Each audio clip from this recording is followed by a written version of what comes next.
I felt my stomach twist as the room grew heavy with silence. My mother's hands were folded too neatly, her eyes avoiding mine, as if she already knew the answer I was supposed to give. My sister Autumn leaned back in her chair, lips curved in triumph, like she'd already won. I glanced down at the contract, clauses highlighted, signatures already marked in places where mine was meant to be. It wasn't a suggestion. It was a takeover. My blood ran cold. For years, I had poured my sweat, my money, my very soul into that clinic. And now, in one carefully staged dinner, they expected me to hand it all over. That was the moment I realized, family or not, they had declared war. My name is Hannah Carter. I'm 34 years old, a licensed physical therapist, and the proud owner of a clinic that I built from absolutely nothing. People who walk into my office now see polished floors, warm lighting, and a team of smiling staff members. They assume I must have had help, some investor behind the scenes, or maybe a family with money and connections.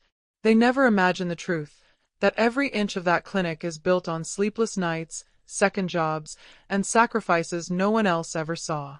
When I was in grad school, while my classmates were posting pictures of vacations or weekend getaways, I was scrubbing tables at a diner until 2 in the morning. I still remember my hands smelling like bleach and fried food as I flipped open anatomy textbooks under the fluorescent kitchen light in my tiny apartment. I carried nearly $200,000 in student debt, and every hour I worked, every tip I counted, was survival. My dream of becoming a physical therapist kept me going. I told myself, one day, all this will mean something. But what hurt wasn't the struggle. It was the silence from the people who should have been my cheerleaders, my family. My parents never came to my white coat ceremony. My sister Autumn used to laugh whenever I talked about starting my own clinic. She'd say things like, "Hannah, you're too soft for business. You'll be broke in a year." At family dinners, they changed the subject when I tried to share updates about school or patients I helped during clinicals. My victories didn't matter. Not to them. Still, I gave. Always gave. When Autumn's car broke down, I lent her money even though my rent was late. When my father's back pain flared up, I treated him for free, squeezing him in between patients even though I was exhausted. When my mother wanted a cosmetic procedure she couldn't afford, I connected her with a colleague and covered part of the bill. I kept telling myself, this is what family does. They may not understand me, but love means showing up anyway. The truth is, I was lonely. Not in the sense of not having people around me. I had co-workers, patients, even a few close friends. But lonely in the kind of way that gnaws at you in the middle of the night. Because deep down, I craved what I thought only family could give: validation, unconditional support, a place where I didn't have to prove myself. Every time I walked into my parents' house, I hoped for it. Every time, I left a little emptier. When I opened my clinic, it was in a run-down strip mall sandwiched between a laundromat and a pawn shop. The walls smelled like mildew, and the ceiling leaked when it rained. I maxed out credit cards to buy second-hand equipment, begged the landlord for extra time on rent, and ate instant noodles for weeks at a time. And yet, when the first patient walked through those doors and told me, "You're my last hope. I need to walk without pain again," I knew I was exactly where I belonged. Slowly, word spread. Athletes, seniors, accident victims, they came to me because I treated them like people, not numbers. I stayed late, followed up on weekends, even visited some patients at home. And little by little, my clinic grew. The debt shrank. My name began to mean something in my community. Did my family notice? Not really. Oh, they loved to brag about me to others. "Our Hannah owns a clinic." But behind closed doors, nothing changed. To them, my work was just another resource they could dip into whenever they needed a discount, a favor, or a handout. Gratitude was scarce. Respect was non-existent. And yet, I clung to the hope that one day they'd see me, not just as the family member who fixed their problems, but as Hannah, the woman who fought for her dream and made it real. I didn't know it then, but that longing, that weakness, was exactly what they would weaponize against me. Looking back now, I can see the storm clouds forming in every dismissive laugh, every careless demand, every time I told myself, it's fine, they're family. I had been primed for betrayal long before the night of the ambush dinner. And when it came, it would cut deeper than I ever imagined, because it wouldn't just be about money or control. It would be about love, loyalty, and the brutal realization that sometimes the people you sacrifice everything for are the very ones who want to take the most from you.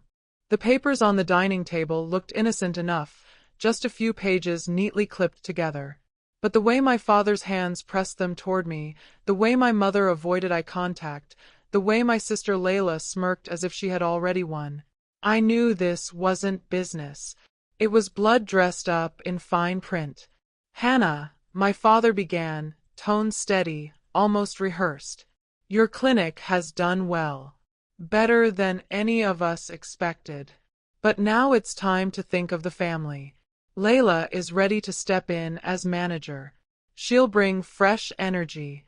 And in exchange, she'll take 25% of the profits. We've already drawn up the agreement. My stomach dropped. 25%? Just like that, carved out of years of sweat, tears, and debt? I glanced at my sister.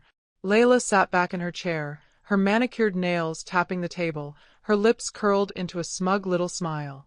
She didn't look nervous, because she knew they had cornered me. For a moment, all I could do was stare at the contract. Black ink on white paper, spelling out my erasure. And in those seconds, my mind began to race backward, dredging up every sacrifice I had made that brought me to this exact moment. The years of working 2 jobs, waiting tables at night, running errands during the day, just to keep up with tuition. The $200,000 of student loans that had hung around my neck like a noose, while Layla floated through college only to drop out after 2 semesters. The rent I paid late, the meals I skipped, the vacations I never took, all because I believed in a future no one else believed in for me. And the cruelest memory of all, the countless times I opened my wallet for them. When Layla wanted designer handbags she couldn't afford, I covered her credit card bill. When Dad's old truck finally gave out, I wrote the check for a down payment on another. When Mom's medical spa treatments got out of hand, I told myself she deserved them and quietly paid the invoice. Every dollar I gave pushed me further into debt, but they took it without hesitation, without gratitude. Now, here they were, not asking, but demanding that I hand them the clinic. My life's work. My dream. You'll thank us for this one day, my mother chimed in, her voice syrupy sweet but her eyes sharp. You've always been too soft for business, Hannah. This way, your sister can protect you from bad decisions. I almost laughed. Protect me. Layla, who had never worked a day in her life. Layla, who had flitted from one failed scheme to the next, burning through every dollar our parents funneled into her whims? This was who they wanted to hand my clinic to? This isn't about protection, I finally said, my voice low. It's about control. My father's jaw tightened. Don't be dramatic. Just sign the papers. We've already spoken to a lawyer. It's in everyone's best interest. It was then that I noticed something else, a clause tucked deep within the contract, worded carefully enough that most people might have missed it. My clinic's building, the one I had nearly bankrupted myself to lease and renovate, was listed as collateral for a loan. My eyes darted to my parents. What is this? I demanded, tapping the section. They froze. A silence thickened the room. Finally, my father cleared his throat. We had to take out a small loan, just to help with some expenses. Nothing major. But we used the clinic as leverage, since, well, it's the most valuable asset in the family. I felt the blood drain from my face. The most valuable asset in the family? It wasn't just my clinic. It was my life, my years of sacrifice, my identity. And they had gambled it away without even telling me. That was the moment something shifted inside me. Until then, I had always convinced myself that maybe they just didn't understand. That maybe their neglect and dismissiveness came from ignorance, not malice. But staring at that contract, at Layla's smug grin, at my parents' carefully blank faces, I realized the truth. They didn't see me as a daughter or a sister. They saw me as a resource, a bank account, a tool. My grief turned to rage. I stood up from the table, my chair scraping hard against the floor. "You've taken from me my entire life," I said, my voice shaking. "My money, my time, my love. But this is different. This is war." For the first time, I saw a flicker of unease cross my mother's face. Layla's smile faltered. My father shifted uncomfortably. They hadn't expected resistance. They had counted on my silence, my compliance. But I was done being silent. That night, I didn't go home. I packed a bag and drove straight to Sophie's apartment, my best friend since college, the one person who had seen me through every breakdown and every triumph. When she opened the door and saw my face, she didn't ask questions. She just wrapped me in her arms. And as I sank into her couch, staring at the city lights through the window, my fury crystallized into something sharp, something unshakable. For the first time in my life, I wasn't going to bend. I wasn't going to beg for scraps of affection. If my family wanted a war, I would give them one. And I would make sure they never saw it coming. The first night I stayed at Emily's apartment, I barely spoke. She handed me tea, tucked a blanket around my shoulders, and just sat there while I stared at the steam curling out of the cup. My body was exhausted, but my mind wouldn't stop replaying the dinner table ambush.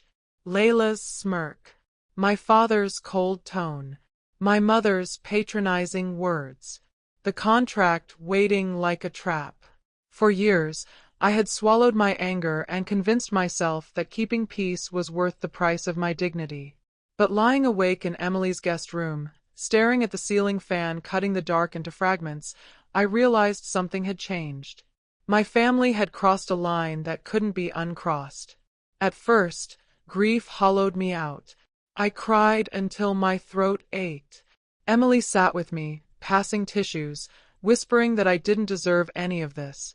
But grief has a strange way of evolving. It starts as pain, then hardens into clarity. And for the first time, clarity burned hotter than tears. By the third day, I stopped crying. I sat at Emily's kitchen counter with my laptop open, scrolling through emails, my heart pounding with a new kind of energy. Emily tilted her head. "What are you doing?" "Building my case," I whispered. Because if there's one thing my family valued above all else, it was money and reputation. And those two things, they could be destroyed. The first step was cutting the cord. No more covering Layla's credit card bills, no more sliding cash to my parents when unexpected expenses popped up. The lifeline they'd taken for granted was gone. I knew the silence would make them squirm, and I wanted them desperate. Desperation made people sloppy. And sloppy was exactly what I needed. I combed through old bank transfers, highlighting every dollar I'd funneled into family emergencies. $42,000 in unpaid physical therapy sessions for my father's bad back, my mother's cosmetic procedures disguised as rehabilitation, Layla's endless cycle of sprains that always coincided with new shopping trips. Every invoice, every waived bill, every receipt went into a thick binder. Then came the emails. Buried in my inbox were dozens of messages from Layla, casual requests for help with rent or to just cover this month's utilities because she was between jobs. Each one dripping with entitlement. I printed them all, stapled them neatly, and labeled them with dates. A paper trail of manipulation. But the real jackpot came 2 weeks later. While cleaning out a shared drive connected to the clinic, I stumbled across a set of emails that weren't meant for me. My parents and Layla had been corresponding with a financial consultant, discussing strategies to secure Hannah's cooperation. My mother had actually written, "She's too sentimental to fight us if we frame it as family loyalty. Pressure works. Don't give her time to think." My hands shook as I read those words, but not from sadness. from rage, from validation. Proof that every instinct I doubted about their manipulation had been real. Emily walked in just as I printed the thread. "Oh my God," she said, picking up the papers. "This is gold. Hannah, this is exactly what you need." I nodded, but my mind was already 5 steps ahead. The plan came together like a puzzle I hadn't realized I'd been assembling for years. Step 1. Play weak.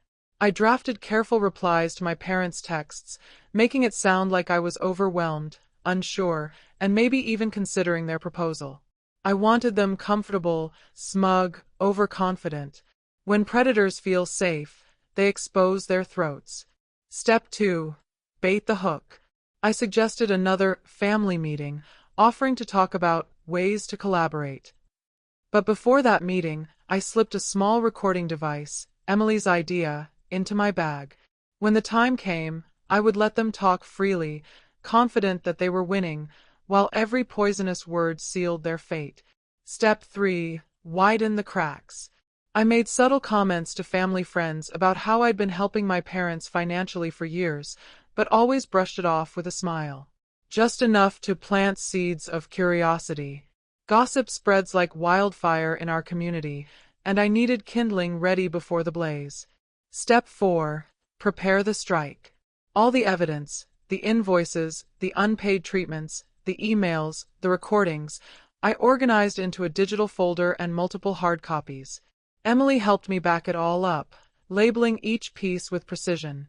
If my family wanted to play games with contracts, I'd bury them in paper cuts of their own making. And then came the piece de resistance: timing. My family thought they were predators circling a wounded deer. But I was no deer. I was a hunter, sharpening my blade while pretending to limp. One evening, Emily and I sat surrounded by piles of paper and audio files glowing on my laptop. She leaned back with a grin. "You realize this is airtight, right? Once you unleash this, they won't know what hit them." I met her gaze, my lips curling into something between a smile and a snarl. "That's the point. They think they can shame me into silence. But I'm done being silent." For the first time in years, I felt powerful. Not because of the evidence itself, but because I had finally stopped begging for their love. I wasn't chasing their approval anymore. I was preparing to take back everything they had stolen: my dignity, my clinic, my narrative. They wanted to turn my life's work into their empire? Fine. I would make sure the empire crumbled before it was even built. And when it did, the sound of it falling would be the sweetest music I'd ever hear. The first strike had to be subtle, surgical. I needed my family to feel the walls closing in without ever realizing I was the one tightening them. So, one Monday morning, I accidentally forwarded an email thread from Layla's clinic account to our family lawyer. The subject line: Budget Reallocations. Inside, screenshots of Layla skimming petty cash and rerouting client payments to her personal account. Of course, I'd curated it perfectly, highlighting the most incriminating numbers, bolding her careless "Don't tell Hannah" notes. By the time Layla realized, the lawyer had already sent a cautious inquiry to my parents. Panic isn't loud at first. It's a whisper. But I knew it had begun. Next came the patience. Over the years, I had kept every complaint that crossed my desk. Sloppy therapy sessions, canceled appointments, treatments Layla improvised without supervision. One poor woman still struggled with lingering pain because Layla had insisted on a procedure she wasn't licensed to perform. I compiled every grievance into a thick dossier and sent it, anonymously, to the state medical board. I pictured the moment an official envelope would land on my parents' doorstep, their perfect illusion cracking. I imagined my mother's hand shaking as she tore it open, her voice sharp as she shouted Layla's name. I didn't even need to be there. I could feel the explosion from miles away. But the piece de resistance was timed for maximum humiliation. Layla had been bragging for weeks about her engagement party, an over-the-top soiree with chandeliers, champagne towers, and a guest list meant to impress. The entire community would be there. which made it the perfect stage. The night before, I slipped a USB drive into a manila envelope and slid it under the door of a local reporter I trusted to chase blood in the water.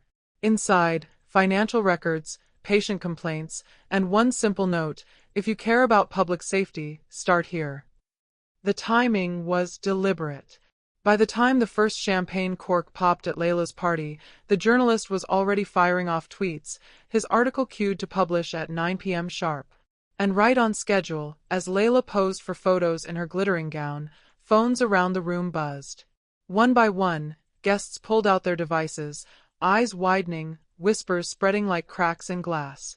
The headline blared, "Local clinic tied to fraud and unlicensed treatments, manager under fire."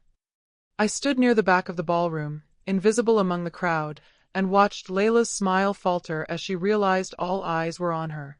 Her fiancé leaned in, his expression darkening with every refresh of his phone. Then came the knockout punch. Weeks earlier, I'd stumbled on Layla's little secret, a string of text messages with a man who was very much not her fiancé. She'd been careless, syncing her phone to a shared clinic account. Screenshots were all I needed. So while the reporter exposed her professional sins, I made sure those texts landed squarely in her fiancé's inbox. I didn't even need to watch his face to know the exact moment he read them. The music stopped. Conversations broke off mid-sentence. He raised his phone in the air, his voice trembling with fury. "Is this your idea of commitment, Layla?" The room fell silent. Layla's eyes darted wildly, her mascara smudging as she tried to grab the phone. "It's not what it looks like." But the damage was done. The fiancé tore off his engagement ring and dropped it into her champagne glass with a sharp clink. Gasps rippled through the crowd. Guests stepped back, their judgment heavy and unforgiving. And it didn't stop with Layla. While everyone gawked at her public downfall, my parents' carefully crafted reputations unraveled too. The same journalist had discovered their hidden loans, loans tied to my clinic, secured behind my back. Within days, a bank investigator came knocking. My father, once so proud of his financial savvy, now faced the possibility of fraud charges. Meanwhile, family friends who'd once flocked to my mother for charity committees and luncheons quietly stopped inviting her. Their whispers were merciless. How could she let this happen? Didn't she know? The woman who built her identity on social standing found herself frozen out of the very circles she worshipped. It was almost poetic. I hadn't needed to shout. I hadn't needed to raise a hand. I simply let their greed, arrogance, and carelessness do the work. All I did was shine a light on it. As I slipped out of the engagement party, Layla's sobs echoing behind me, Emily caught up to me on the sidewalk. Her eyes gleamed. "Hannah," she whispered, "you just burned their empire to the ground." I exhaled, the cool night air filling my lungs. For the first time in months, maybe years, I felt taller, lighter. "They wanted me to kneel," I said softly. "Instead, I made them crawl."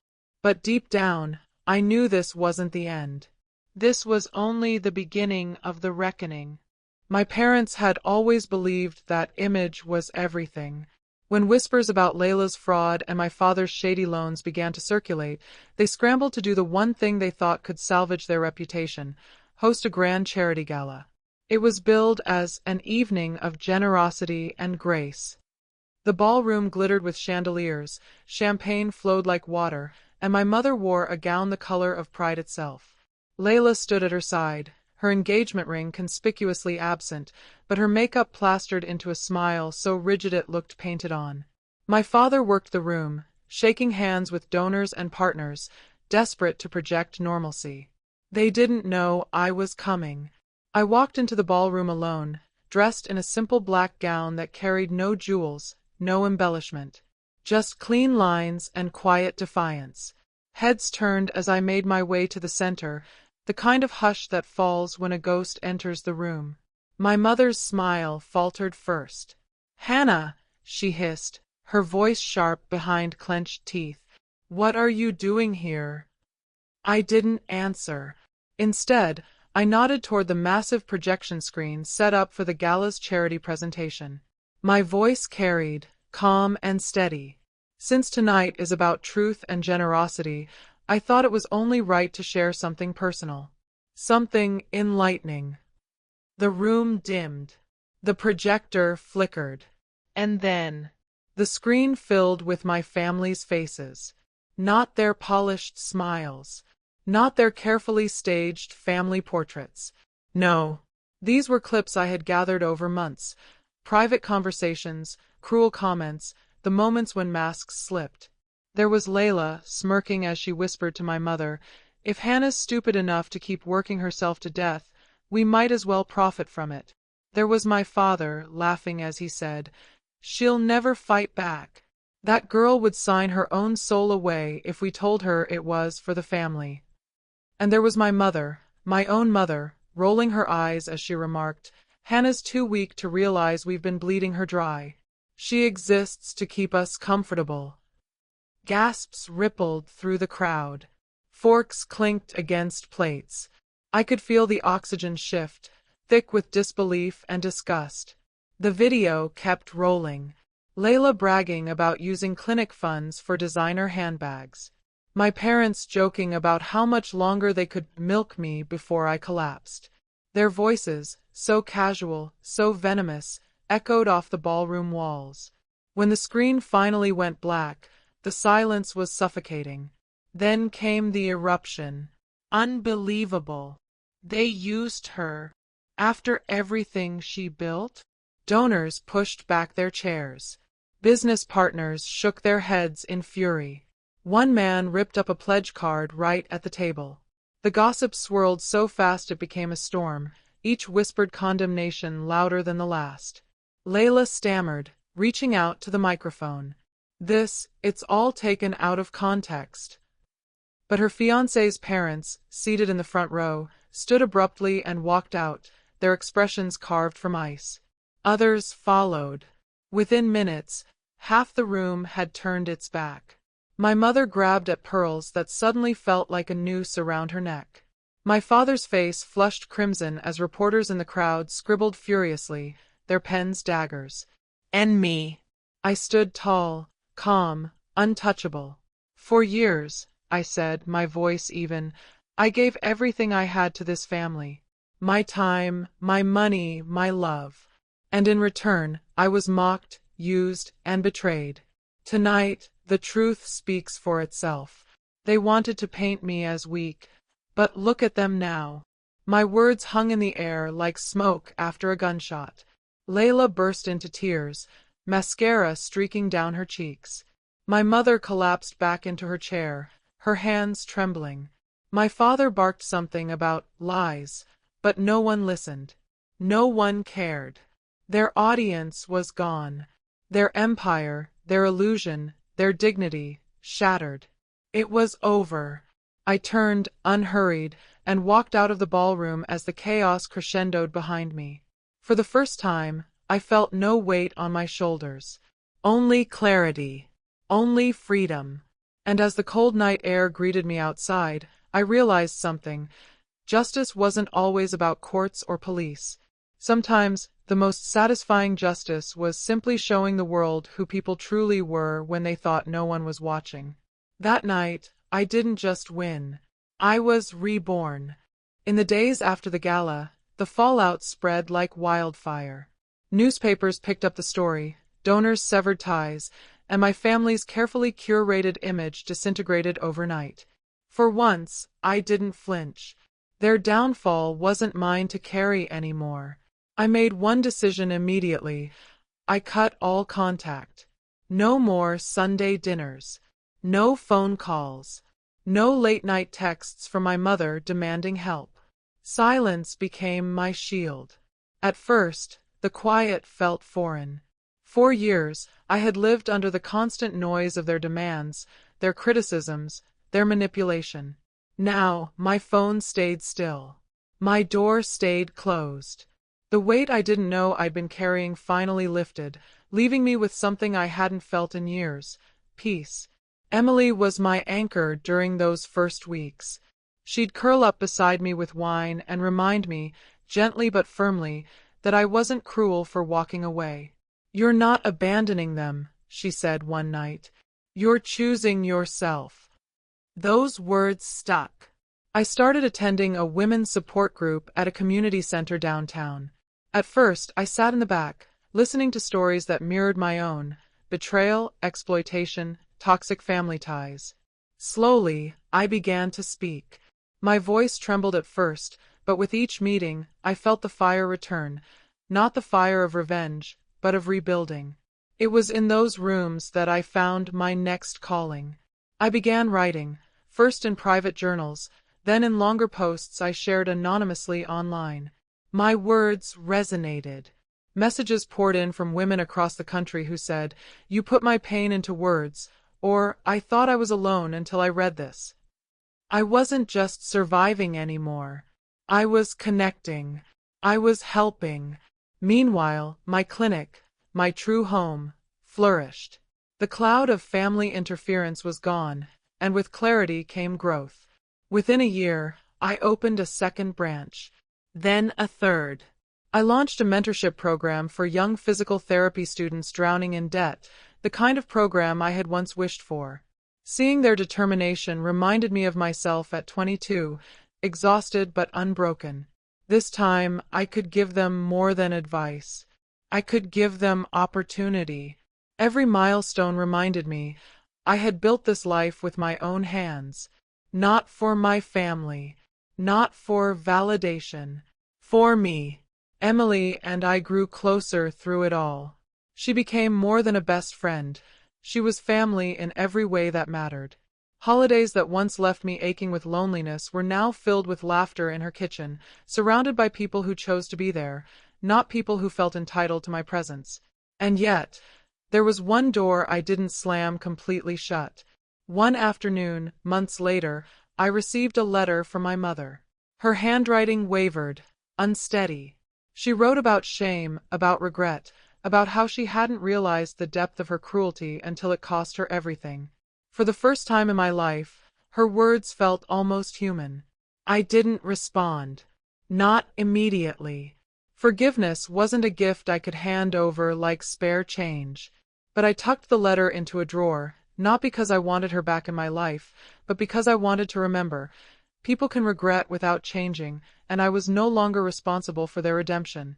The Hannah who once sacrificed herself for scraps of approval was gone. The Hannah who stood tall in that ballroom, unmasking them for who they truly were, that was the woman I had become. Freedom didn't mean the past disappeared. It meant I no longer let the past define me.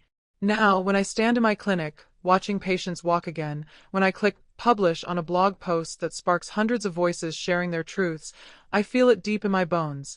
I am enough. I don't need their applause. I don't need their acceptance. I am my own proof. And that, finally, is freedom. My story was never just about payback. It was about taking back my life. For years, I let the people I loved most treat my devotion like a debt I owed, as if my sacrifices were theirs to claim. They confused silence with surrender, and compassion with weakness. But I've learned that real family isn't written in blood. It's written in loyalty, respect, and love that doesn't demand you bleed to earn it. Unmasking them wasn't cruelty. It was justice. It was the moment I stopped being the victim of their greed and started being the author of my own story. I found my strength not in their approval, but in my refusal to keep living under their control. If you've ever felt trapped by people who should have protected you but instead drained you, know this: you are not alone.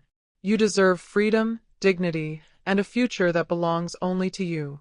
Do you think I was right to reveal the truth the way I did? Share your thoughts in the comments. And if you want more powerful revenge stories where justice finally strikes back, hit like, subscribe, and tap the bell.